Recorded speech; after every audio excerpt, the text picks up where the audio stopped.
Corona virus की महामारी के बीच जब चीन के एक बैंक ने एक भारतीय कंपनी में 1.01% हिस्सेदारी खरीदी तो भारत सरकार बेहद चिंतित हो गई। अब भारत ने अपने प्रत्यक्ष विदेशी निवेश की नीति में बदलाव किया है ताकि चीन की कंपनियां भारत के कारोबारी संस्थानों में अपनी हिस्सेदारी ना बढ़ा सकें। उम्मीद के मुताबिक चीन ने भारत के प्रत्यक्ष विदेशी निवेश की नीति में बदलाव के फैसले को भेदभाव वाला कदम करार दिया। भारत में चीन के दूतावास ने कहा कि भारत में चीन के निवेश हमेशा भारत के औद्योगिक विकास को प्रोत्साहन देते रहे हैं। चीन के दूतावास के प्रवक्ता जी रोंग ने एक ट्वीट के माध्यम से भारत सरकार से गुजारिश की कि वो व्यापार में भेदभाव भरे इस बर्ताव में परिवर्तन लाए और निष्पक्ष, पारदर्शी एवं समान अवसर वाले व्यापारिक माहौल को बढ़ावा देने का काम करे। भारत सरकार ने एफडीआई के जो नियम बनाए हैं उनके अनुसार जिन देशों की जमीनी सरहदें भारत से मिलती हैं, अगर वो भारत के किसी कारोबार या कंपनी में निवेश करते हैं तो उसके लिए भारत सरकार की मंजूरी लेनी अनिवार्य होगी। पहले ये पाबंदी केवल भारत में निवेश करने वाले पाकिस्तान और बांग्लादेश के निवेशकों पर लागू होती थी।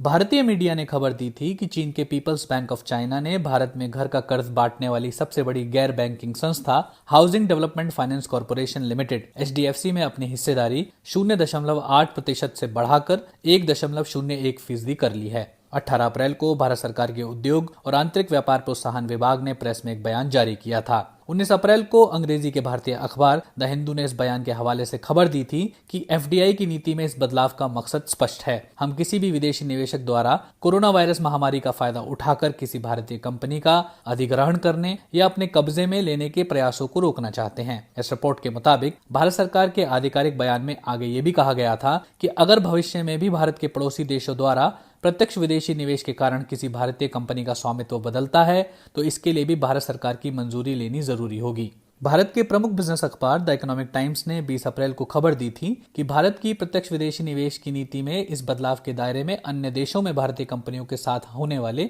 वो लेन देन भी आएंगे जिनमें चीन की कंपनियां शामिल होंगी। द इकोनॉमिक टाइम्स ने सरकार के एक अधिकारी के हवाले से लिखा था, अगर किसी कंपनी ने भारत में निवेश कर रखा है और उस कंपनी की विदेशी शाखा में कुछ चीनी कंपनी या संस्था पैसे लगाती है तो उस कंपनी की भारतीय सब्सिडियरी या मूल कंपनी को सरकार से इसकी इजाजत लेनी होगी। भारत सरकार के इस कदम का मकसद अपनी अर्थव्यवस्था में चीन के बढ़ते असर पर लगाम कसना है। साथ ही साथ कमजोर भारतीय कंपनियों के स्वामित्व को चीन की संस्थाओं के हाथों में जाने से रोकना भी है, क्योंकि दुनिया भर में तेजी से फैल रही कोरोना वायरस की महामारी के कारण भारत ने वायरस को रोकने के लिए अपने यहाँ लॉकडाउन लगाया हुआ है और इस लॉकडाउन की वजह से भारत में कई कंपनियां कमजोर स्थिति में पहुंच गई हैं। भारतीय मीडिया संस्थानों ने यह आशंका भी जताई थी कि एफडीआई के नियमों में इस बदलाव का भारत और चीन के संबंधों पर बुरा असर पड़ सकता है। आशंका इस बात की भी है कि भारत के इस कदम से भविष्य में चीन की कंपनियों के भारत में निवेश करने पर बुरा असर पड़े, खासतौर से जब चीन ये दावा कर रहा है कि उसके निवेश के कारण भारत में कई उद्योगों का तेजी से विकास हुआ है, जैसे कि मोबाइल फोन,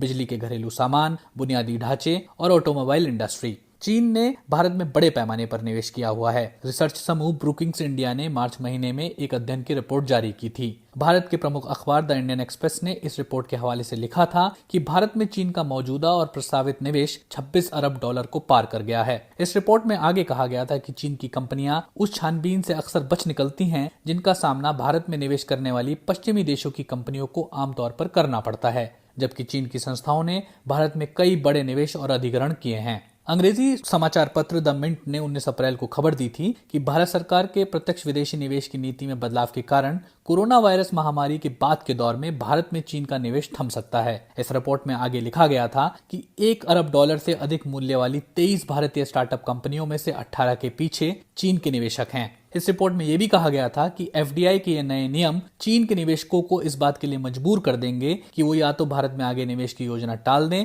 या फिर पूरी तरह से रद्द कर दें। ऐसा उन कंपनियों के साथ भी हो सकता है जिनमें निवेश का वादा चीन की कंपनियां पहले कर चुकी हैं।